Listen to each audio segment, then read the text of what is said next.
ایک مرتبہ بادشاہ نے کسی دوسرے ملک جانے کا فیصلہ کیا اور درباریوں سے کہا میرے غلام کو بلاؤ، مجھے کچھ بات کرنی ہے۔ اور چند لمحے میں غلام بادشاہ کے سامنے حاضر ہو گیا۔ حکم کریں حضور، خادم حاضر ہے، میں کیا کر سکتا ہوں؟ تم جلدی کسی کشتی کا بندوبست کرو، ہمیں کسی دوسرے ملک کام سے جانا ہے اور تم میرے ساتھ جاؤ گے۔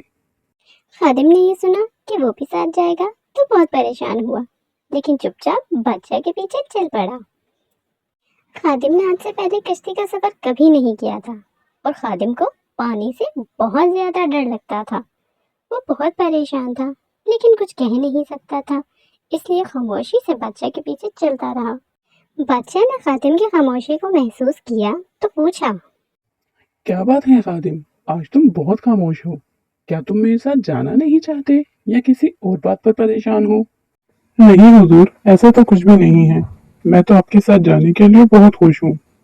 خادم نے بادشاہ سے جھوٹ بولا کہ وہ بادشاہ کے ساتھ جانے سے بہت خوش ہے، لیکن خادم اندر ہی اندر بہت ڈر رہا تھا۔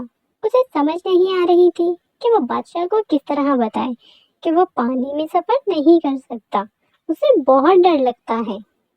ابھی خادم یہ سب سوچ ہی رہا تھا کہ بادشاہ نے کہا، ہم صرف 12 گھنٹے پانی میں سفر کریں گے اور اپنی منزل تک پہنچ جائیں گے، تمہیں کوئی پریشانی تو نہیں ہے نا؟ 12 گھنٹے پانی میں سفر کریں گے؟ ہاں ہاں ٹھیک ہے حضور، مجھے کوئی مسئلہ نہیں ہے۔ کچھ ہی دیر بعد بادشاہ اور خادم کشتی میں سوار تھے، لیکن خادم سے برداشت نہیں ہو رہا تھا۔ اس نے شور مچانا شروع کر دیا۔ مجھے کشتی سے اتارو، مجھے ڈر لگ رہا ہے، کشتی کو روکو، مجھے اتارو، کشتی روکو۔ خادم بہت شور کر رہا تھا اور بادشاہ یہ سب دیکھ کر بہت پریشان ہو رہا تھا اور شرمندہ بھی۔ بادشاہ سلامت، کشتی رکو، میرا سانس رک رہا ہے، میں مر جاؤں گا، مجھے یہیں اتار دیں۔ تبھی کشتی میں بیٹھے ایک دانا شخص نے کہا، حضور، اگر آپ کہیں تو میں آپ کے خادم کو خاموش کروا سکتا ہوں۔ بزرگوں، اگر ایسا ہو جائے تو بہت اچھا ہوگا، آپ اسے خاموش کروا سکتے ہیں تو ضرور کروا دیں۔ دانا آدمی نے بادشاہ کی اجازت لی اور خادم کو اٹھا کر پانی میں پھینک دیا۔ اب خادم پانی میں ڈوب رہا تھا اور بادشاہ یہ دیکھ کر پریشان ہو رہا تھا کہ دانا آدمی نے یہ کیا کیا۔ جب بادشاہ سے رہا نہ گیا تو اس نے دانا آدمی سے سوال کیا، بزرگوں، یہ آپ نے کیا کیا؟ یہ تو ڈوب کے مر جائے گا، وہ تو پہلے ہی بہت ڈرا ہوا ہے۔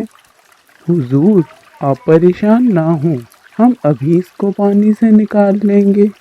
اور پھر اس دانا آدمی نے خادم کو پانی سے اٹھا کر کشتی کے کونے میں بیٹھا دیا۔